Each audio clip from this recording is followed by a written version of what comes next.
ਸਵਾਗਤ ਹੈ ਜੀ ਤੁਹਾਡਾ। ਸਵਾਗਤ ਹੈ ਜੀ ਤੁਹਾਡਾ ਆਨਲਾਈਨ ਗੁਰਮਤਿ ਕਲਾਸ ਵਿੱਚ। ਜਿਵੇਂ ਕਿ ਆਪ ਸਾਰਿਆਂ ਨੂੰ ਪਤਾ ਹੈ, ਅਸੀਂ ਕੁਝ ਦਿਨ ਤੋਂ ਸੂਹੀ ਕੀ ਵਾਰ ਦੀ ਵਿਚਾਰ ਆਪਸ ਦੇ ਅੰਦਰ ਸਾਂਝੀ ਕਰ ਰਹੇ ਹਾਂ।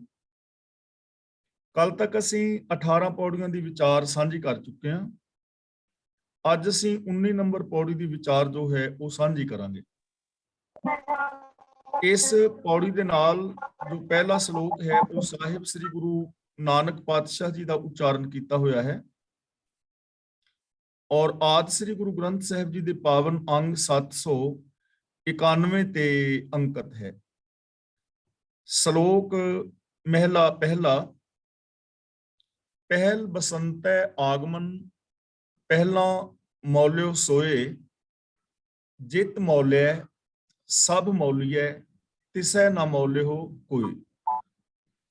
ਪਹਿਲ ਦਾ ਮਤਲਬ ਪਹਿਲਾਂ,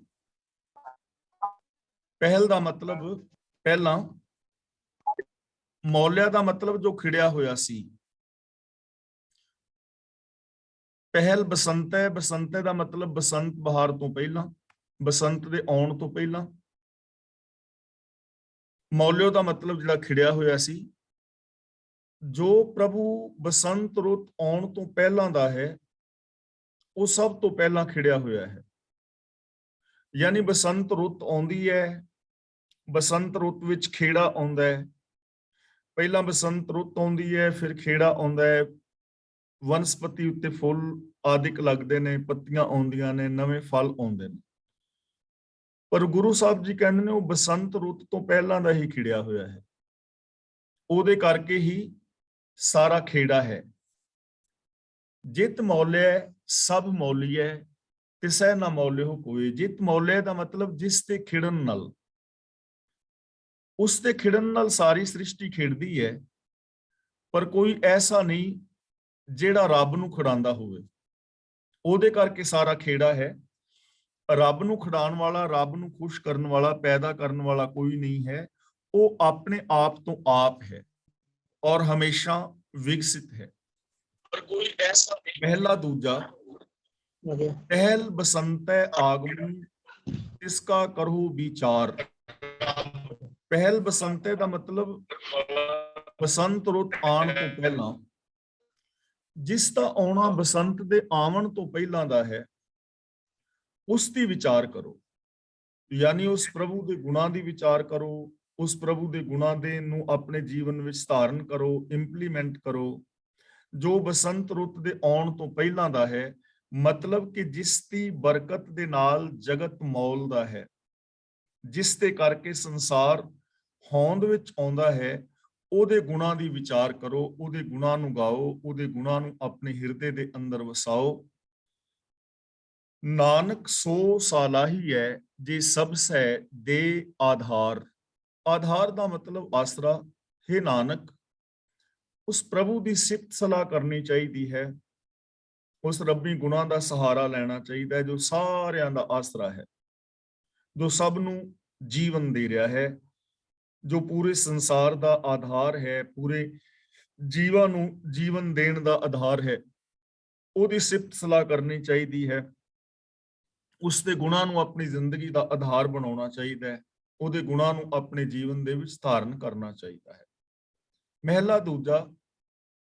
ਮਿਲਿਆ, ਮਿਲਿਆ ਨਾ ਮਿਲੈ, ਮਿਲੈ ਮਿਲਿਆ ਜੇ ਹੋਏ। ਮਿਲਿਆ ਸ਼ਬਦ ਨੂੰ ਮਿਲੀਏ ਨਹੀਂ ਪੜਨਾ, ਇਹਨੂੰ ਪੜਨਾ ਹੈ ਮਿਲਿਆ। ਮਿਲਿਆ, ਮਿਲਿਆ ਨਾ ਮਿਲੈ। ਮਿਲੈ ਮਿਲਿਆ ਜੇ ਹੋਏ। ਹੁਣ ਮਿਲਿਆ ਦਾ ਮਤਲਬ ਮਿਲਨ ਕਰਕੇ, ਨਿਰਾ ਕਹਿਣ ਨਾਲ ਕਿ ਮੈਂ ਮਿਲਿਆ ਹੋਇਆ ਹਾਂ, ਨਿਰਾ ਕਹਿਣ ਦੇ ਨਾਲ ਕਿ ਮੈਂ ਰੱਬ ਦੇ ਨਾਲ ਮਿਲਿਆ ਹੋਇਆ ਹਾਂ, ਮੈਂ ਰੱਬ ਨੂੰ ਪਾ ਲਿਆ ਹੈ, ਮੇਰੀ ਰੱਬ ਦੇ ਨਾਲ ਪ੍ਰੀਤ ਹੈ।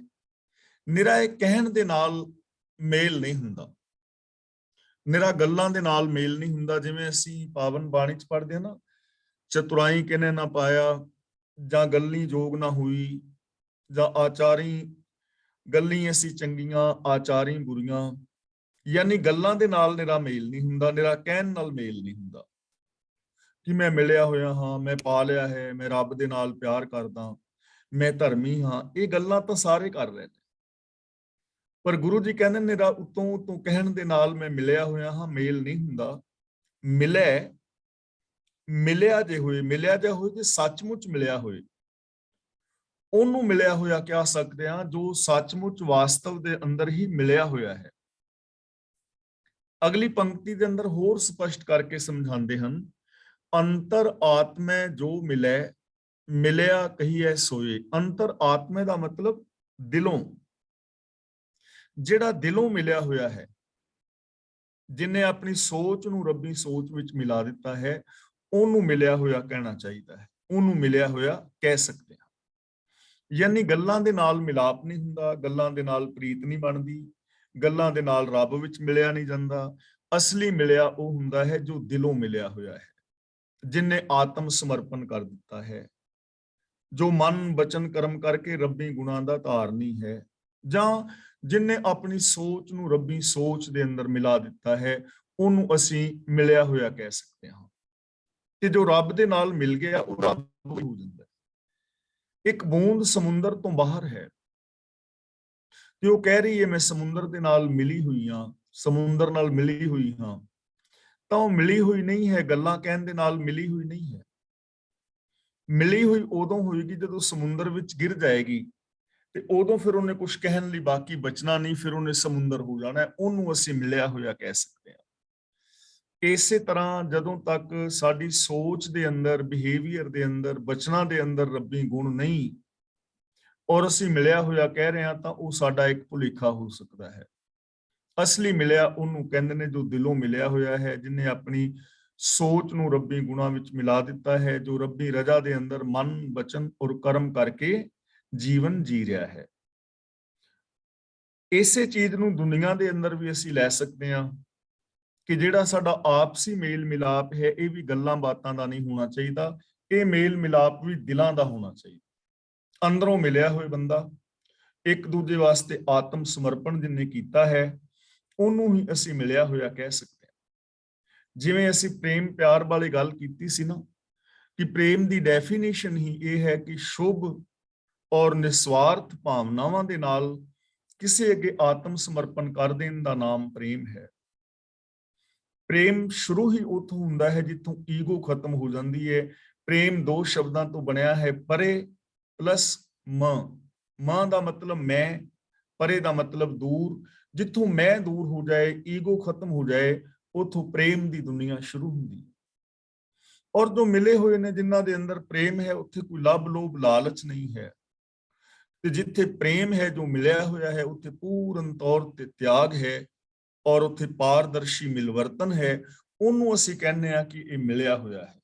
ਗੁਰੂ ਰਹਿਮਤ ਕਰੇ ਅਸੀਂ ਇਸ ਮੇਲ ਨੂੰ ਸਮਝ ਸਕੀਏ, ਗੁਰੂ ਨਾਲ ਪ੍ਰਭੂ ਦੇ ਨਾਲ ਵੀ ਸਾਡਾ ਪਿਆਰ ਪ੍ਰੀਤ ਐਸੀ ਬਣੇ, ਮਿਲਾਪ ਹੋਵੇ, ਔਰ ਜੋ ਸਾਡੇ ਪਰਿਵਾਰਕ ਰਿਸ਼ਤੇ ਨਾਤੇ ਨੇ ਇਹਨਾਂ ਦੇ ਵਿੱਚ ਵੀ ਇਨਸਾਨ ਦਾ ਪਰਸਪਰ ਮੇਲ ਮਿਲਾਪ ਐਸਾ ਹੋਵੇ ਔਰ ਇਸ ਮੇਲ ਮਿਲਾਪ ਦਾ ਇਹ ਬੰਦਾ ਆਨੰਦ ਮਾਣ ਸਕੇ। ਅਗਲਾ ਬਚਨ ਗੁਰਦੇਵ ਪਾਤਸ਼ਾਹ ਜੀ ਕਰਦੇ ਨੇ, ਪੌੜੀ, ਹਰ ਹਰ ਨਾਮ ਸਲਾਹੀਐ ਸੱਚ ਕਾਰ ਕਮਾਵੇ। ਤਾਂ ਹੁਣ ਰੱਬ ਦੇ ਵਿੱਚ ਮਿਲਣ ਲਈ ਸਾਨੂੰ ਕੀ ਕਰਨਾ ਚਾਹੀਦਾ ਹੈ? ਹਰ ਹਰ ਨਾਮ ਸਲਾਹੀਐ, ਨਾਮ ਦਾ ਮਤਲਬ ਰੱਬੀ ਸਿਫਤ ਸਲਾਹ ਕਰਨੀ ਚਾਹੀਦੀ ਹੈ, ਰੱਬ ਦੇ ਗੁਣ ਗਾਣੇ ਚਾਹੀਦੇ ਨੇ। ਨਾਮ ਦਾ ਮਤਲਬ ਹੁਕਮ, ਤਾਂ ਪ੍ਰਭੂ ਦੀ ਸਾਨੂੰ ਸਿਫਤ ਸਲਾਹ ਕਰਨੀ ਚਾਹੀਦੀ ਹੈ। ਸਾਨੂੰ ਰੱਬੀ ਗੁਣਾਂ ਦੇ ਧਾਰਨੀ ਹੋਣਾ ਚਾਹੀਦਾ ਹੈ। ਸੱਚ ਕਾਰ ਕਮਾਵੇ ਦਾ ਮਤਲਬ ਸਾਨੂੰ ਸੱਚੀ ਕਾਰ ਕਮਾਣੀ ਚਾਹੀਦੀ ਹੈ, ਯਾਨੀ ਗੁਣਾਂ ਦੇ ਧਾਰਨੀ ਹੋਣਾ ਚਾਹੀਦਾ ਹੈ।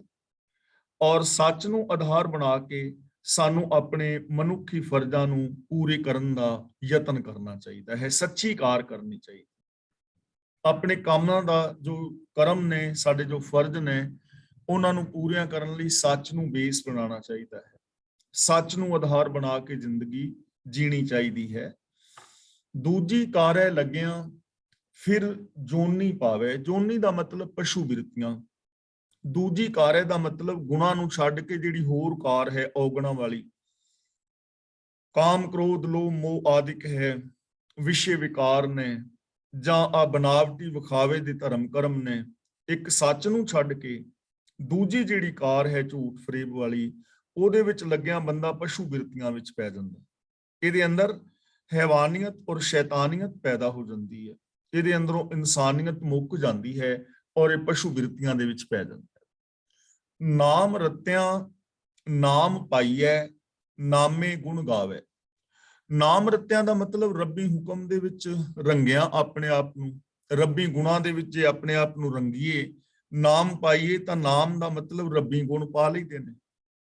ਜੇ ਰੱਬੀ ਗੁਣਾਂ ਦੇ ਨਾਲ ਪਿਆਰ ਕਰੀਏ ਤਾਂ ਰੱਬੀ ਗੁਣ ਪਾ ਲਈਦੇ ਨੇ।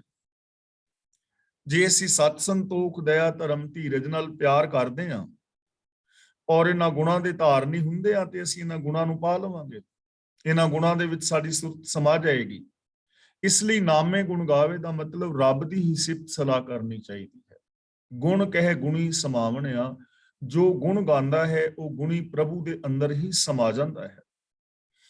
ਔਰ ਜੋ ਰੱਬ ਦੀ ਭਗਤੀ ਬੰਦਗੀ ਹੈ ਨਾ, ਜੋ ਸਿਮਰਨ ਹੈ, ਭਗਤੀ ਹੈ ਜਾਂ ਬੰਦਗੀ ਹੈ, ਉਹ ਕਿਵੇਂ ਕਰਨੀ ਹੈ? ਗੁਰੂ ਪਾਤਸ਼ਾਹ ਜੀ ਨੇ ਬੜੇ ਪਿਆਰ ਦੇ ਨਾਲ ਸਾਨੂੰ ਸਮਝਾਇਆ ਹੈ।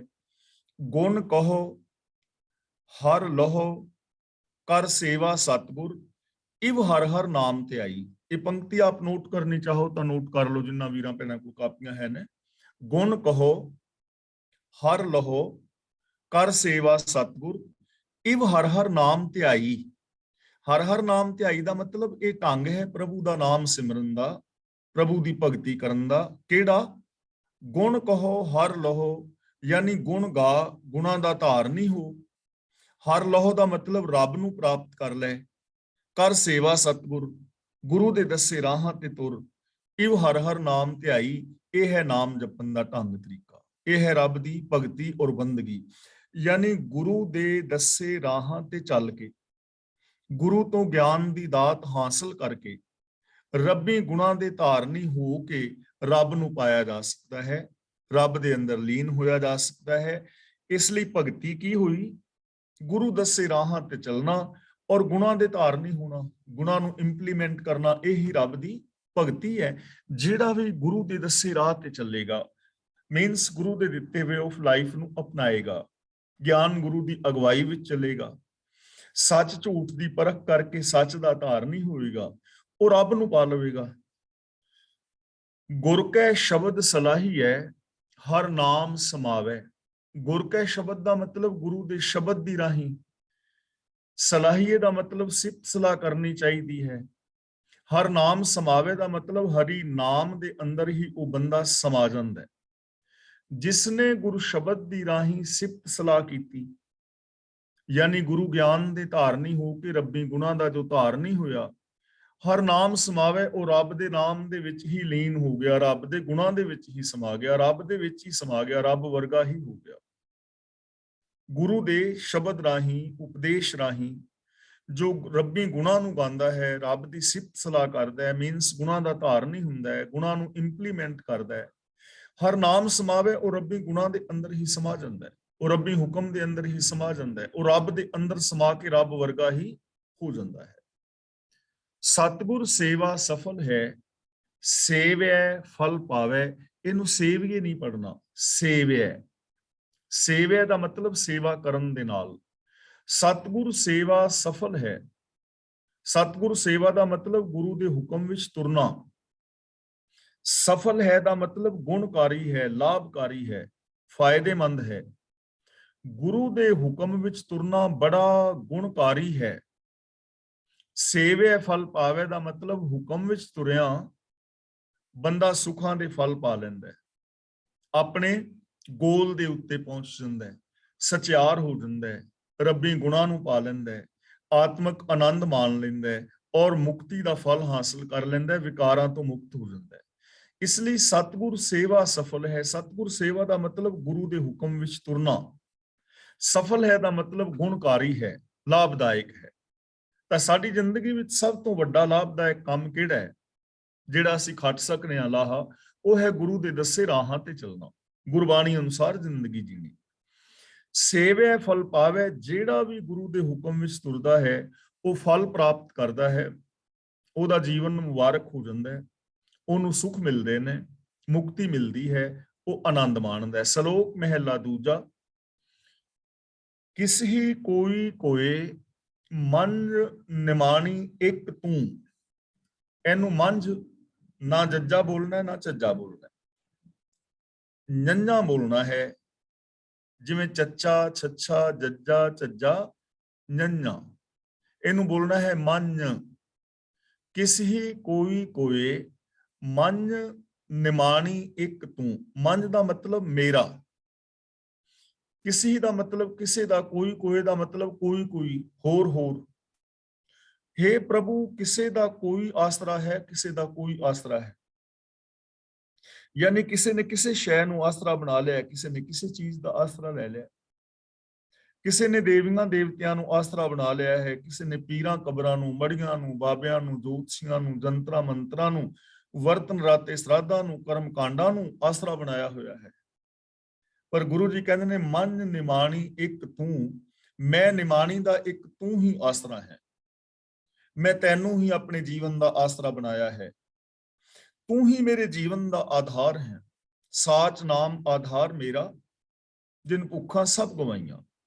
ਰੱਬੀ ਗੁਣਾਂ ਨੂੰ ਆਪਣੀ ਜ਼ਿੰਦਗੀ ਦਾ ਆਧਾਰ ਬਣਾਉਣਾ। ਮੇਰਾ ਆਧਾਰ, ਮੇਰਾ ਆਸਰਾ ਇੱਕ ਤੂੰ ਹੀ ਹੈ। ਹੁਣ ਤੂੰ ਆਸਰੇ ਦਾ ਮਤਲਬ ਕਿ ਰੱਬ ਦੇ ਜਿਹੜੇ ਗੁਣ ਨੇ ਉਹੀ ਮੇਰੇ ਜੀਵਨ ਦਾ ਆਸਰਾ ਨੇ। ਇਹ ਚੀਜ਼ ਨੂੰ ਥੋੜਾ ਜਿਹਾ ਸਮਝਣਾ ਹੈ। ਦੇਖੋ, ਜ਼ਿੰਦਗੀ ਦੇ ਅੰਦਰ ਕੋਈ ਬੰਦਾ ਝੂਠ ਦਾ ਆਸਰਾ ਲੈਂਦਾ ਹੈ, ਕੋਈ ਲੋਭ ਦਾ ਆਸਰਾ ਲੈਂਦਾ ਹੈ, ਕੋਈ ਜੈਲਸੀ ਦਾ, ਅਹੰਕਾਰ ਦਾ ਆਸਰਾ ਲੈ ਰਿਹਾ ਹੈ। ਲੇਕਿਨ ਜਿਹੜਾ ਰੱਬ ਨੂੰ ਜਿਹਨੇ ਆਸਰਾ ਬਣਾਇਆ ਹੈ ਨਾ, ਉਹ ਆਸਰਾ ਲਏਗਾ ਸੱਚ ਦਾ, ਪਿਆਰ ਦਾ, ਦਇਆ ਦਾ, ਨਿਰਭੈਤਾ ਦਾ, ਨਿਰਵੈਰਤਾ ਦਾ। ਉਹ ਇਹਨਾਂ ਗੁਣਾਂ ਦਾ ਆਸਰਾ ਲੈਂਦਾ ਹੈ, ਆਪਣੇ ਜੀਵਨ ਦਾ ਬੇਸ ਇਹਨਾਂ ਗੁਣਾਂ ਨੂੰ ਬਣਾਉਂਦਾ ਹੈ। ਤਾਂ हे ਮਾਲਕ, ਜ਼ਿੰਦਗੀ ਦੇ ਅੰਦਰ ਕਿਸੇ ਨੇ ਕੋਈ ਆਪਣਾ ਆਸਰਾ ਮਿਥ ਲਿਆ ਹੈ, ਕਿਸੇ ਨੇ ਕੋਈ ਆਸਰਾ ਮਿਥ ਲਿਆ ਹੈ। ਮੇਰਾ ਤੇ ਨਿਰਮਾਣੀ ਦਾ ਇੱਕ ਆਸਰਾ ਤੂੰ ਹੀ ਹੈ। ਤੂੰ ਹੀ ਮੇਰੇ ਜੀਵਨ ਦਾ ਆਧਾਰ ਹੈ, ਤੂੰ ਹੀ ਮੇਰੇ ਜੀਵਨ ਦਾ ਬੇਸ ਹੈ, ਔਰ ਤੇਰੇ ਆਸਰੇ ਹੀ ਮੈਂ ਜ਼ਿੰਦਗੀ ਜੀ ਰਿਹਾ ਹਾਂ। ਕਿਉਂ ਨਾ ਮਰੀਜੈ ਰੋਏ, ਜਾਂ ਲਗ ਚਿਤ ਨਾ ਆਵਹੀ। ਜਾਂ ਲਗ ਦਾ ਮਤਲਬ ਜਦੋਂ ਤੱਕ, ਮਰੀਜੇ ਦਾ ਮਤਲਬ ਮਰੀਏ, ਰੋਏ ਦਾ ਮਤਲਬ ਰੋ ਰੋ ਕੇ। ਕਿ हे ਪ੍ਰਭੂ, ਜਦ ਤੱਕ ਤੂੰ ਮੇਰੇ ਚਿੱਤ ਵਿੱਚ ਨਾ ਵਸੇ, ਕਿਉਂ ਨਾ ਮੈਂ ਰੋ ਰੋ ਕੇ ਮਰਾਂ। ਭਾਵ ਤੈਨੂੰ ਵਿਸਾਰ ਕੇ ਦੁੱਖਾਂ ਵਿੱਚ ਹੀ ਖਪੀਦਾ ਹੈ। ਕਿਉਂ ਨਾ ਮਰੀਜੇ ਰੋਏ ਦਾ ਮਤਲਬ ਕਿ ਕਿਉਂ ਨਹੀਂ ਖਪ ਖਪ ਕਿਉਂ ਮਰੇਗਾ ਬੰਦਾ ਜਿਹੜਾ ਰੱਬ ਨੂੰ ਨਹੀਂ ਵਿਸਾਰੇਗਾ। ਜਿਹੜਾ ਰੱਬ ਨੂੰ ਵਿਸਾਰੇਗਾ ਉਹ ਰੋ ਰੋ ਕੇ ਕਿਉਂ ਨਹੀਂ ਮਰੇਗਾ, ਭਾਵ ਜ਼ਰੂਰ ਮਰੇਗਾ, ਖਪੇਗਾ। ਕਿ हे ਮਾਲਕ, ਜਦੋਂ ਤੱਕ ਤੂੰ ਸਾਡੇ ਚਿੱਤ ਵਿੱਚ ਨਹੀਂ ਹੁੰਦਾ, ਚਿੱਤ ਦਾ ਮਤਲਬ ਮੈਂਟੈਲਿਟੀ, ਸੋਚ, ਜਦੋਂ ਤੱਕ ਤੇਰਾ ਪਿਆਰ, ਤੇਰੇ ਗੁਣ, ਤੇਰਾ ਹੁਕਮ ਸਾਡੀ ਸੋਚ ਵਿੱਚ ਨਹੀਂ ਹੈ, ਉਦੋਂ ਤੱਕ ਬੰਦਾ ਕਲਪਦਾ ਹੈ, ਦੁਖੀ ਹੁੰਦਾ ਹੈ, ਖਪ ਖਪ ਕੇ ਆਤਮਿਕ ਮੌਤੇ ਮਰਦਾ ਰਹਿੰਦਾ ਹੈ, ਜਦੋਂ ਤੱਕ ਪ੍ਰਭੂ ਦੇ ਗੁਣ ਚਿੱਤ ਦੇ ਅੰਦਰ ਨਹੀਂ ਹਨ। ਮਹਿਲਾ ਦੂਜਾ। ਜਾਂ ਸੁਖ ਤਾਂ ਸ਼ਹੁਰਾਵਿਓ, ਦੁੱਖ ਵੀ ਸੰਭਾਲਿਓ ਏ। ਜੇ ਸੁਖ ਹੈ ਤਾਂ ਵੀ ਖਸਮ ਨੂੰ ਯਾਦ ਰੱਖੀਏ, ਤੇ ਦੁੱਖ ਵਿੱਚ ਵੀ ਮਾਲਕ ਨੂੰ ਚੇਤੇ ਰੱਖੀਏ। ਯਾਨੀ ਸੁਖ ਆਵੇ ਜਾਂ ਦੁੱਖ ਆਵੇ, ਪ੍ਰਭੂ ਦਾ ਸਾਥ ਨਾ ਛੱਡੀਏ। ਰੱਬ ਸਾਡੇ ਜੀਵਨ ਦਾ ਆਧਾਰ ਹੋਣਾ ਚਾਹੀਦਾ ਹੈ, ਸੱਚ ਸਾਡੇ ਜੀਵਨ ਦਾ ਆਧਾਰ ਹੋਣਾ ਚਾਹੀਦਾ ਹੈ, ਰੱਬੀ ਗੁਣ ਸਾਡੀ ਜ਼ਿੰਦਗੀ ਦਾ ਬੇਸ ਹੋਣੇ ਚਾਹੀਦੇ ਨੇ, ਚਾਹੇ ਸੁਖ ਆਏ ਜਾਂ ਦੁੱਖ ਆਵੇ। ਕਿਉਂਕਿ ਜ਼ਿੰਦਗੀ ਦੇ ਅੰਦਰ ਸੁੱਖ ਦੁੱਖ ਆਉਂਦੇ ਰਹਿਣਗੇ, ਜਾਂਦੇ ਰਹਿਣਗੇ। ਇੱਥੇ ਕੋਈ ਵੀ ਚੀਜ਼ ਥਿਰ ਨਹੀਂ ਹੈ, ਇੱਥੇ ਸਭ ਕੁਝ ਬਦਲ ਰਿਹਾ ਹੈ। ਇੱਥੇ ਨਾ ਰਾਤ ਸਦਾ ਰਹਿੰਦੀ ਹੈ, ਨਾ ਦਿਨ ਸਦਾ ਰਹਿੰਦਾ ਹੈ। ਦਿਨ ਤੇ ਸਰ ਪਰ ਪੌਸੀ ਰਾਤ, ਰਹਿਣ ਗਈ ਫਿਰ ਹੋਈ ਪ੍ਰਭਾਤ। ਦਿਨ ਚੜ੍ਹਦਾ ਹੈ, ਨਾਲ ਹੀ ਢਲਣਾ ਸ਼ੁਰੂ ਹੋ ਜਾਂਦਾ ਹੈ, ਤੇ ਦਿਨ ਢਲ ਜਾਂਦਾ ਹੈ, ਰਾਤ ਪੈ ਜਾਂਦੀ ਹੈ, ਨਾਲ ਹੀ ਸਵੇਰ ਦਾ ਜਿਹੜਾ ਹੈ ਸਮਾਂ ਹੌਲੇ ਹੌਲੇ ਨੇੜੇ ਆਈ ਜਾਂਦਾ ਹੈ। ਇੱਥੇ ਕੋਈ ਚੀਜ਼ ਥਿਰ ਨਹੀਂ ਹੈ। ਜੇ ਸੁੱਖ ਸਦਾ ਨਹੀਂ ਰਹੇ ਤੇ ਦੁੱਖਾਂ ਨੇ ਵੀ ਸਦਾ ਨਹੀਂ ਰਹਿਣਾ, ਤੇ ਜੇ ਅੱਜ ਦੁੱਖ ਨੇ ਤੇ ਨਾ ਦੁੱਖਾਂ ਨੇ ਸਦਾ ਨਹੀਂ ਰਹਿਣਾ, ਨਾ ਦੁੱਖਾਂ ਨੇ ਵੀ ਬਦਲ ਜਾਣਾ ਹੈ। ਸਭ ਕੁਝ ਬਦਲਦਾ ਹੈ, ਸੁੱਖ ਔਰ ਦੁੱਖ ਆਉਂਦੇ ਰਹਿੰਦੇ ਨੇ।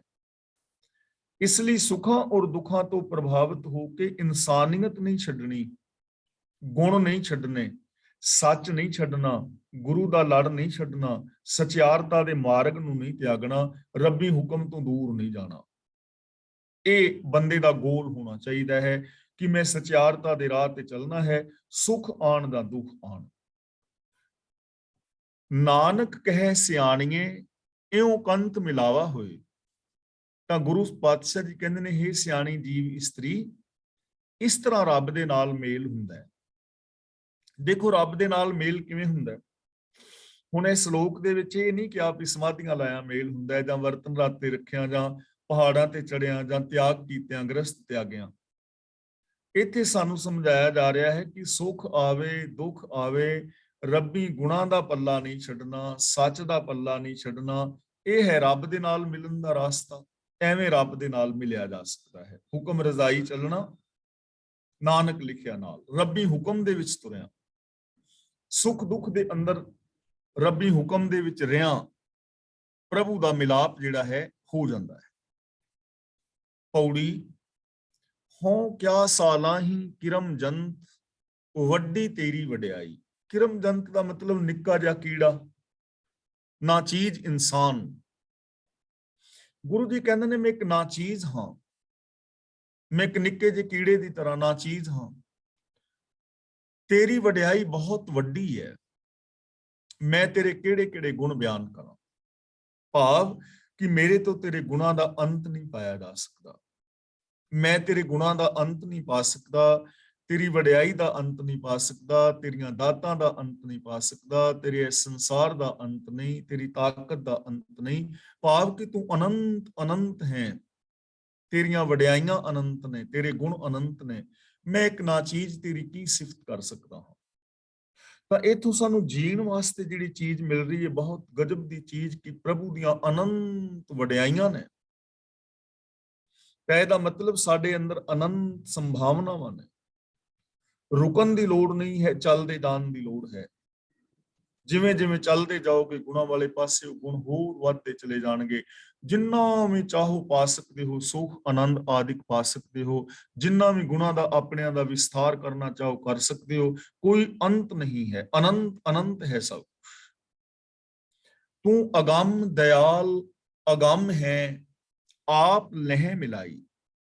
ਦਇਆਲ ਦਾ ਮਤਲਬ ਦਇਆਲੂ, ਤੂੰ ਅਗੰਮ ਦਇਆਲ, ਤੂੰ ਬੜਾ ਹੀ ਦਇਆਲੂ ਹੈ। ਅਗੰਮ ਹੈ ਦਾ ਮਤਲਬ ਅਪਹੁੰਚ ਹੈ। ਆਪ ਲਹਿ ਮਿਲਾਈ, ਤੇ ਤੂੰ ਆਪ ਹੀ ਸਾਨੂੰ ਆਪਣੇ ਨਾਲ ਮਿਲਾ ਲੈਣਾ। ਬੜਾ ਅਗੰਮ ਹੈ, ਬਹੁਤ ਵੱਡਾ ਦਇਆਲੂ ਹੈ, ਅਪਹੁੰਚ ਹੈ, ਤੇ ਤੂੰ ਆਪ ਹੀ ਸਾਨੂੰ ਆਪਣੇ ਨਾਲ ਮਿਲਾ ਲੈਣਾ। ਜਿਹੜਾ ਵੀ ਰੱਬੀ ਰਜਾ ਦੇ ਵਿੱਚ ਤੁਰਦਾ ਹੈ, ਰੱਬ ਉਹਨੂੰ ਆਪ ਹੀ ਆਪਣੇ ਨਾਲ ਮਿਲਾ ਲੈਂਦਾ ਹੈ।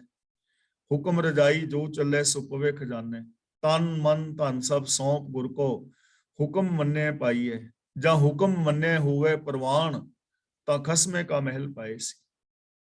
ਅਗੰਮ ਕਿਵੇਂ ਹੈ, ਇਹ ਆਪਾਂ ਪਹਿਲਾਂ ਕਈ ਵਾਰ ਵਿਚਾਰ ਕਰ ਚੁੱਕੇ ਹਾਂ। ਹੁਣ ਇੱਕ ਤਾਂ ਰੱਬ ਕਣ ਕਣ ਦੇ ਅੰਦਰ ਸਮਾਇਆ ਹੋਇਆ ਹੈ ਨਾ, ਅਸੀਂ ਕਹਿੰਦੇ ਹਾਂ ਰੱਬ ਕਣ ਕਣ ਵਿੱਚ ਸਮਾਇਆ ਹੋਇਆ ਹੈ, ਔਰ ਹਕੀਕਤ ਹੈ ਸਮਾਇਆ ਹੋਇਆ ਹੈ। ਸਤ ਸੰਤੋਖ ਦਇਆ ਧਰਮ ਸਾਡੇ ਅੰਦਰ ਮੌਜੂਦ ਨੇ। ਤਾਂ ਫਿਰ ਜੋ ਕਣ ਕਣ ਅੰਦਰ ਸਮਾਇਆ ਹੈ, ਜਾਂ ਸਾਡੇ ਅੰਦਰ ਸਮਾਇਆ ਹੈ, ਅਗੰਮ ਕਿਵੇਂ ਹੈ? ਅਗੰਮ ਇਸ ਕਰਕੇ ਕਿ ਅਸੀਂ ਇਹਨਾਂ ਗੁਣਾਂ ਨੂੰ ਵਰਤ ਨਹੀਂ ਰਹੇ। ਸੱਚ ਸਾਡੇ ਅੰਦਰ ਹੈ, ਪਰ ਅਸੀਂ ਸੱਚ ਨੂੰ ਵਰਤ ਨਹੀਂ ਰਹੇ, ਤਾਂ ਸਾਡੇ ਤੋਂ ਤਾਂ ਅਗੰਮ ਹੀ ਹੋਇਆ ਨਾ। ਸਾਡੇ ਤੋਂ ਤੇ ਪਹੁੰਚ ਹੀ ਹੋਇਆ, ਸਾਡੀ ਪਹੁੰਚ ਵਿੱਚ ਹੀ ਨਹੀਂ ਹੈ, ਅਸੀਂ ਆਪਣੀ ਪਹੁੰਚ ਹੀ ਸੱਚ ਤੱਕ ਨਹੀਂ ਬਣਾਈ। ਦੂਜਾ ਮੀਨਿੰਗ ਇਸ ਦਾ ਤਾਂ ਹੈ ਹੀ ਕਿ ਪ੍ਰਭੂ ਅਨੰਤ ਹੈ, ਉਹਦਾ ਕੋਈ ਅੰਤ ਨਹੀਂ ਹੈ, ਤੇ ਸਾਡੇ ਤੋਂ ਅਪਹੁੰਚ ਹੈ, ਕਿਉਂਕਿ ਅਸੀਂ ਆਪਣੀ ਪਹੁੰਚ ਹੀ ਨਹੀਂ ਉਹਦੇ ਗੁਣਾਂ ਤੱਕ ਬਣਾ ਪਾ ਰਹੇ। ਸਾਡੇ ਕੋਲ ਹੁੰਦਾ ਵੀ ਸਾਡੇ ਤੋਂ ਅਪਹੁੰਚ ਹੈ, ਅਸੀਂ ਉਹਦੇ ਨਾਲ ਆਪਣਾ ਸੰਬੰਧ ਨਹੀਂ ਬਣਾ ਰਹੇ। ਤਾਂ ਮਾਲਕ ਤੂੰ ਅਪਹੁੰਚ ਹੈ, ਬੜਾ ਦਿਆਲੂ ਹੈ, ਸ਼ਰਨ ਪਿਆ ਨੂੰ ਆਪ ਆਪਣੇ ਨਾਲ ਮਿਲਾ ਲੈਣਾ। ਮੈਂ ਤੁਝ ਬਿਨ ਬੇਲੀ ਕੋ ਨਹੀਂ, ਤੂੰ ਅੰਤ ਸਖਾਈ। ਅੰਤ ਦਾ ਮਤਲਬ ਇਹ ਨਹੀਂ ਕਿ ਮੌਤ ਦੇ ਟਾਈਮ, ਅੰਤ ਦਾ ਮਤਲਬ ਆਖਰ ਨੂੰ, ਆਖਰ ਸਾਰੇ ਸਹਾਰੇ ਮੁੱਕ ਜਾਣ ਤਾਂ ਤੂੰ ਸਹਾਇਕ ਹੁੰਦਾ ਹੈ। ਮੈਨੂੰ ਤੇਥੋਂ ਬਿਨਾ ਕੋਈ ਬੇਲੀ ਨਹੀਂ ਦਿਸਦਾ, ਮੈਨੂੰ ਤੇਥੋਂ ਬਿਨਾ ਕੋਈ ਆਪਣਾ ਸੰਗੀ ਸਾਥੀ ਯਾਰ ਦੋਸਤ ਨਜ਼ਰੀ ਨਹੀਂ ਪੈਂਦਾ। ਮੈਂ ਤੁਝ ਬਿਨ ਬੇਲੀ ਕੋ ਨਹੀਂ, ਮੈਨੂੰ ਤੇਥੋਂ ਬਿਨਾ ਕੋਈ ਬੇਲੀ ਨਹੀਂ ਦਿਸਦਾ, ਕੋਈ ਮਿੱਤਰ ਨਹੀਂ ਦਿਸਦਾ ਜਿਹੜਾ ਮੈਨੂੰ ਵਿਕਾਰਾਂ ਤੋਂ ਬਚਾ ਲੈ, ਜੋ ਮੈਨੂੰ ਆਤਮਿਕ ਜੀਵਨ ਬਖਸ਼ੇ। ਤੂੰ ਅੰਤ ਸਖਾਈ ਹੈ ਮਾਲਕ, ਆਖਰ ਨੂੰ ਤੂੰ ਹੀ ਸਹਾਇਕ ਹੈ, ਆਖਰ ਨੂੰ ਤੂੰ ਹੀ ਮੈਨੂੰ ਆਤਮਿਕ ਮੌਤ ਤੋਂ ਬਚਾ ਸਕਦਾ ਹੈ, ਅੰਤ ਤੋਂ ਆਤਮਿਕ ਮੌਤ ਤੋਂ ਤੂੰ ਹੀ ਬਚਾ ਸਕਦਾ ਹੈ। ਜਦੋਂ ਅਸੀਂ ਝੂਠ ਪਾਪ ਕਮਾਉਂਦੇ ਹਾਂ, ਉਦੋਂ ਸਾਡੀ ਆਤਮਿਕ ਮੌਤ ਹੁੰਦੀ ਹੈ, ਤੇ ਇਹਨਾਂ ਝੂਠਾਂ ਪਾਪਾਂ ਤੋਂ ਸਾਨੂੰ ਰੱਬ ਦੇ ਗੁਣ ਹੀ ਬਚਾ ਸਕਦੇ ਨੇ। ਝੂਠ ਤੋਂ ਸਾਨੂੰ ਸੱਚ ਬਚਾ ਸਕਦਾ ਹੈ। ਕੁਦਇਆ ਤੋਂ ਦਇਆ ਬਚਾ ਸਕਦੀ ਹੈ, ਅਹੰਕਾਰ ਤੋਂ ਨਿਮਰਤਾ ਬਚਾ ਸਕਦੀ ਹੈ, ਔਰ ਆਖਿਰ ਇਹ ਗੁਣ ਹੀ ਸਾਨੂੰ ਬਚਾ ਸਕਦੇ ਨੇ, ਹੋਰ ਚੀਜ਼ਾਂ ਨਹੀਂ। ਆਤਮਕ ਮੌਤੇ ਮਰਨ ਤੋਂ ਸਾਨੂੰ ਵਰਤ ਨਹੀਂ ਬਚਾ ਸਕਦੇ, ਨਰਾਤੇ ਨਹੀਂ ਬਚਾ ਸਕਦੇ, ਤੀਰਥ ਇਸ਼ਨਾਨ ਨਹੀਂ ਬਚਾ ਸਕਦੇ, ਸਮਾਧੀਆਂ ਨਹੀਂ ਬਚਾ ਸਕਦੀਆਂ। ਰੱਬੀ ਗੁਣ ਬਚਾ ਸਕਦੇ ਨੇ। ਰੱਬੀ ਰਜ਼ਾ ਵਿੱਚ ਤੁਰੀਏ ਤਾਂ ਰੱਬੀ ਹੁਕਮ ਸਾਨੂੰ ਬਚਾ ਸਕਦਾ ਹੈ। हे ਮਾਲਕ, ਮੇਰਾ ਬੇਲੀ ਤੂੰ ਹੈ, ਤੂੰ ਹੀ ਆਖਿਰ ਸਹਾਇਕ ਹੈ। ਬੇਲੀ ਦਾ ਮਤਲਬ ਕਿ ਮੈਂ ਤੇਰੀ ਰਜ਼ਾ ਦੇ ਵਿੱਚ ਹਾਂ, ਤੇਰੇ ਭਾਣੇ ਵਿੱਚ ਹਾਂ, ਤੇਰੇ ਗੁਣਾਂ ਨੂੰ ਆਪਣੇ ਜੀਵਨ ਦਾ ਮੈਂ ਸਹਾਰਾ ਬਣਾਇਆ ਹੋਇਆ। ਜੋ ਤੇਰੀ ਸਰਣਾਗਤੀ ਤਿਨ ਲਹਿ ਛਡਾਈ, ਜੋ ਜੋ ਜੀਵ ਤੇਰੀ ਸ਼ਰਨ ਵਿੱਚ ਆਉਂਦਾ ਹੈ, ਤੂੰ ਉਹਨਾਂ ਨੂੰ ਵਿਕਾਰਾਂ ਤੋਂ, ਅਪਰਾਧਾਂ ਤੋਂ ਛੁਡਾ ਲੈਂਦਾ ਹੈ, ਉਹਨਾਂ ਨੂੰ ਤੂੰ ਵਿਕਾਰਾਂ ਔਰ ਅਪਰਾਧਾਂ ਤੋਂ ਬਚਾ ਲੈਂਦਾ ਹੈ, ਜੋ ਤੇਰੀ ਸ਼ਰਨ ਵਿੱਚ ਆ ਜਾਂਦਾ ਹੈ। ਹੁਣ ਰੱਬੀ ਸ਼ਰਨ ਵਿੱਚ ਆਉਣਾ ਕੀ ਹੈ? ਦੇਖੋ, ਸੱਜਣ ਗੁਰੂ ਨਾਨਕ ਦੇਵ ਦੇ ਚਰਨਾਂ ਦੀ ਸ਼ਰਨ ਵਿੱਚ ਆਇਆ ਤਾਂ ਸ਼ਰਨ ਵਿੱਚ ਆਉਣ ਦਾ ਮਤਲਬ ਹੈ ਕਿ ਉਹਨੇ ਆਪਣੀ ਸੋਚ ਨੂੰ ਛੱਡ ਦਿੱਤਾ, ਗੁਰੂ ਨਾਨਕ ਦੇਵ ਦੀ ਸੋਚ ਨੂੰ ਅਪਣਾ ਲਿਆ। ਤਾਂ ਸ਼ੇਖ ਸੱਜਣ ਜਿਹੜਾ ਸੀ, ਠੱਗ ਸੀ, ਚੋਰ ਸੀ, ਉਹ ਗੁਰੂ ਦਾ ਪਿਆਰਾ ਸਿੱਖ ਹੋ ਗਿਆ, ਉਹ ਇਨਸਾਨ ਹੋ ਗਿਆ, ਔਰ ਉਹਦਾ ਕਤਲਗਾਹ ਗੁਰਦੁਆਰਾ ਬਣ ਗਿਆ। ਸ਼ਰਨ ਵਿੱਚ ਆ ਗਿਆ, ਵਿਕਾਰਾਂ ਤੋਂ ਬਚ ਗਿਆ। ਕੌਡਾ ਆ ਗਿਆ, ਭੂਮੀਆਂ ਆ ਗਿਆ, ਹੋਰ ਅਨੇਕਾਂ ਲੋਕ ਆਏ। ਜੇ ਅਸੀਂ ਵੀ ਗੁਰੂ ਦੀ ਸ਼ਰਨ ਚਲੇ ਜਾਈਏ, ਜੇ ਸਾਡੇ ਅੰਦਰ ਕਿਤੇ ਕਮੀ ਪੇਸ਼ੀ ਕੋਈ ਦੋਸ਼ ਹੈ, ਤਾਂ ਗੁਰੂ ਸਾਨੂੰ ਵੀ ਬਚਾ ਲਏਗਾ। ਸ਼ਰਨ ਆਉਣ ਦਾ ਮਤਲਬ ਆਪਣੀ ਸੋਚ ਨੂੰ ਛੱਡ ਕੇ ਗੁਰੂ ਦੀ ਸੋਚ ਨੂੰ ਅਪਣਾਉਣਾ ਹੈ, ਆਪਣੀ ਮੱਤ ਨੂੰ ਛੱਡ ਕੇ ਗੁਰੂ ਦੀ ਮੱਤ ਦੇ ਧਾਰਨੀ ਹੋਣਾ ਹੈ। ਤਾਂ हे ਮਾਲਕ, ਜੋ ਤੇਰੇ ਚਰਨਾਂ ਦੀ ਸ਼ਰਨ ਵਿੱਚ ਆਉਂਦਾ ਹੈ, ਉਹਨੂੰ ਤੂੰ ਵਿਕਾਰਾਂ, ਪਾਪਾਂ, ਅਪਰਾਧਾਂ ਤੋਂ ਬਚਾ ਲੈਂਦਾ ਹੈ। ਨਾਨਕ ਵੇ ਪਰਵਾਹ ਹੈ ਤਿਸ ਤਿਲ ਨਾ ਤਮਾਈ। ਇਹ ਤਮਾ ਸ਼ਬਦ ਜਿਹੜਾ ਨਾ, ਅਰਬੀ ਦਾ ਸ਼ਬਦ ਹੈ ਤਮਾ। ਤਮਾ ਦਾ ਮਤਲਬ, ਤਮਾਈ ਦਾ ਮਤਲਬ ਲਾਲਚ, ਤੇ ਵੇ ਪਰਵਾਹ ਦਾ ਮਤਲਬ ਬੇਮੁਹਤਾਜ। ਪ੍ਰਭੂ ਆਪ ਬੇਮੁਹਤਾਜ ਹੈ, ਉਹਨੂੰ ਰਤਾ ਜਿੰਨਾ ਵੀ ਕੋਈ ਲਾਲਚ ਨਹੀਂ ਹੈ। ਰੱਬ ਕਿਸੇ ਦਾ ਮੁਹਤਾਜ ਨਹੀਂ ਹੈ ਕਿ ਉਹਨੂੰ ਪਾਣੀ ਲੈਣ ਵਾਸਤੇ ਕਿਸੇ ਦਾ ਮੁਹਤਾਜ ਹੋਣਾ ਪਵੇ, ਕਿ ਉਹਨੂੰ ਹਵਾ ਲੈਣ ਵਾਸਤੇ ਕਿਸੇ ਦਾ ਮੁਹਤਾਜ ਹੋਣਾ ਪਵੇ। ਬੇਪਰਵਾਹ, ਬੇਮੁਹਤਾਜ ਹੈ, ਕਿਸੇ ਦੇ ਉਹ ਅੰਡਰ ਨਹੀਂ ਹੈ। ਔਰ ਉਹਨੂੰ ਤਿਲ ਜਿੰਨਾ ਵੀ ਲਾਲਚ ਨਹੀਂ ਹੈ ਕਿ ਉਹਨੂੰ ਪੈਸੇ ਦਿਓਗੇ ਤਾਂ ਤੁਹਾਨੂੰ ਸਵਾਸ ਲੈਣ ਵਾਸਤੇ ਆਕਸੀਜਨ ਦੇਵੇਗਾ, ਉਹਨੂੰ ਤੁਸੀਂ ਪਕੌੜਿਆਂ ਦਾ ਭੋਗ ਲਗਵਾਓਗੇ ਤਾਂ ਉਹ ਤੁਹਾਨੂੰ ਪਾਣੀ ਦੇਵੇਗਾ। ਐਵੇਂ ਦਾ ਲਾਲਚ ਨਹੀਂ ਹੈ। ਰੱਬ ਨੂੰ ਕੋਈ ਲਾਲਚ ਨਹੀਂ, ਉਹ ਬੇਮੁਹਤਾਜ ਹੈ। ਤੇ ਯਾਦ ਰੱਖਣਾ, ਜੋ ਰੱਬ ਦੇ ਅੰਦਰ ਮਿਲ ਜਾਏਗਾ ਉਹ ਵੀ ਬੇਮੁਹਤਾਜ ਹੋ ਜਾਏਗਾ, ਉਹ ਵੀ ਲਾਲਚ ਆਦਿਕ ਗੁਣਾਂ ਤੋਂ ਉੱਤੇ ਹੋ ਜਾਏਗਾ। ਤਾਂ ਜੋ ਵੀ ਗੁਰੂ ਦੱਸੇ ਰਾਹਾਂ ਦੇ ਉੱਤੇ ਚੱਲਦਾ ਹੈ, ਉਹ ਇਨਸਾਨ ਆਖਿਰ ਰੱਬੀ ਗੁਣਾਂ ਦਾ ਧਾਰਨੀ ਹੋ ਕੇ ਪ੍ਰਭੂ ਦੇ ਅੰਦਰ ਸਮਾ ਜਾਂਦਾ ਹੈ, ਅਪੇਦ ਹੋ ਜਾਂਦਾ ਹੈ। ਤਾਂ ਗੁਰੂ ਪਾਤਸ਼ਾਹ ਦੀ ਰਹਿਮਤ ਔਰ ਬਖਸ਼ਿਸ਼ ਕਰਨ, ਅਸੀਂ ਗੁਰੂ ਜੀ ਦੀ ਪਾਵਨ ਬਾਣੀ ਨੂੰ ਆਪ ਪੜ੍ਹੀਏ, ਆਪ ਵਿਚਾਰੀਏ, ਔਰ ਗੁਰਬਾਣੀ ਮੁਤਾਬਕ ਜ਼ਿੰਦਗੀ ਜੀ ਕੇ ਆਪਣੇ ਜੀਵਨ ਨੂੰ ਸਫਲ ਔਰ ਸੁਚੱਜਾ ਕਰਨ ਦਾ ਯਤਨ ਕਰੀਏ। ਔਰ ਇਹ ਜੋ ਜੀਵਨ ਹੈ, ਇਹ ਬੜਾ ਸੌਖਾ ਹੈ, ਸੁਖਾਲਾ ਹੈ। ਐਸੀ ਜ਼ਿੰਦਗੀ ਜੀਣੀ ਸਾਡਾ ਹੱਕ ਵੀ ਹੈ ਔਰ ਸਾਡਾ ਫਰਜ਼ ਵੀ ਹੈ। ਤਾਂ ਅੱਜ ਦੀ ਜੋ ਵਿਚਾਰ ਹੈ, ਉਹਨੂੰ ਮੈਂ ਇੱਥੇ ਸਮਾਪਤ ਕਰਦਾ ਜੀ। ਅੱਜ ਦੀ ਇਸ ਵਿਚਾਰ ਵਿੱਚ ਜੇ ਕਿਸੇ ਵੀਰ ਭੈਣ ਦਾ ਪਹਿਲਾਂ ਤਾਂ ਕੋਈ ਸਵਾਲ ਹੈ ਛੋਟਾ ਮੋਟਾ, ਤਾਂ ਉਹ ਆਪਣਾ ਸਵਾਲ ਕਰ ਸਕਦੇ ਹੋ।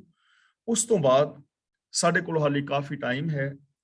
ਸੂਹੀ ਕੀ ਵਾਰ ਦੇ ਵਿੱਚੋਂ ਆਪ ਨੂੰ ਕੀ ਨਵਾਂ ਪਤਾ ਲੱਗਾ, ਆਪ ਨੇ ਕੀ ਸਿੱਖਿਆ, ਇਹਦੇ ਵਿੱਚੋਂ ਕੀ ਨਵੀਂ ਸਮਝ ਆਈ, ਜਾਂ ਸੂਹੀ ਕੀ ਵਾਰ ਬਾਰੇ ਜੋ ਵੀ ਆਪਣੇ ਵਿਚਾਰ ਦੇਣਾ ਚਾਹੋ, ਉਹ ਆਪਣੇ ਵਿਚਾਰ ਦੇਣ ਦੀ ਜ਼ਰੂਰ ਕਿਰਪਾਲਤਾ ਕਰਨੀ, ਜਿਸ ਕਰਕੇ ਸਾਨੂੰ ਇਹ ਪਤਾ ਲੱਗਦਾ ਰਹਿੰਦਾ ਹੈ ਕਿ ਅਸੀਂ ਕਿੰਨੇ ਪਿਆਰ ਦੇ ਨਾਲ ਜਾਂ ਧਿਆਨ ਦੇ ਨਾਲ ਸੁਣ ਰਹੇ ਹਾਂ ਔਰ ਸਾਨੂੰ ਕੀ ਸਮਝ ਆਇਆ। ਜਦੋਂ ਅਸੀਂ ਇਹ ਚੀਜ਼ਾਂ ਲਿਖਾਂਗੇ ਜਾਂ ਬੋਲਾਂਗੇ ਤਾਂ ਸਾਡੀ ਜ਼ਿੰਦਗੀ ਦੇ ਅੰਦਰ ਫਿਰ ਚੇਂਜਿੰਗ ਆਉਣ ਦੀ ਜਿਹੜੀ ਸੰਭਾਵਨਾ ਹੈ ਉਹ ਬਣੀ ਰਹਿੰਦੀ ਹੈ। ਤਾਂ ਅੱਜ ਦੀ ਇਸ ਵਿਚਾਰ ਵਿੱਚ ਜੇ ਕਿਸੇ ਵੀਰ ਭੈਣ ਨੇ ਕੋਈ ਛੋਟਾ ਮੋਟਾ ਸਵਾਲ ਕਰਨਾ ਹੈ, ਪਹਿਲਾਂ ਉਹ ਸਵਾਲ ਕਰ ਲਓ। ਉਸ ਤੋਂ ਬਾਅਦ ਸੂਹੀ ਕੀ ਵਾਰ ਦੇ ਵਿੱਚੋਂ ਸਾਨੂੰ ਕੀ ਨਵਾਂ ਸਿੱਖਣ ਨੂੰ ਮਿਲਿਆ, ਉਹ ਸਾਰੇ ਵੀਰ ਭੈਣ ਆਪਣੇ ਵਿਚਾਰ ਰੱਖਣ ਦੀ ਕਿਰਪਾਲਤਾ ਕਰਨੀ। ਕੱਲ ਤੋਂ ਲੈ ਕੇ ਅਗਲੀ ਜੋ ਵਿਚਾਰ ਹੈ ਬਿਲਾਵਲ ਕੀ ਵਾਰ ਦੀ ਆਰੰਭ ਹੋਵੇਗੀ, ਉਹ ਮੈਂ ਗਰੁੱਪ ਦੇ ਵਿੱਚ ਪਾ ਦਿੱਤਾ ਹੈ, ਉੱਥੋਂ ਆਪ ਨੋਟ ਕਰ ਸਕਦੇ ਹੋ। ਵਾਹਿਗੁਰੂ ਜੀ ਕਾ ਖਾਲਸਾ, ਵਾਹਿਗੁਰੂ ਜੀ ਕੀ ਫਤਿਹ। ਹਾਂਜੀ ਵੀਰ ਜੀ, ਰਿਕਾਰਡਿੰਗ ਅੱਛਾ ਬੰਦ ਕਰਤੀ ਹੈ। ਹਾਂਜੀ, ਅਨਮਿਊਟ ਹੋ ਜਾਓ ਜੀ, ਜਿੰਨੇ ਵੀ ਕੋਈ ਸਵਾਲ ਪੁੱਛਣਾ ਪਹਿਲਾਂ ਤਾਂ, ਤੇ ਜੇ ਨਹੀਂ ਤਾਂ ਫਿਰ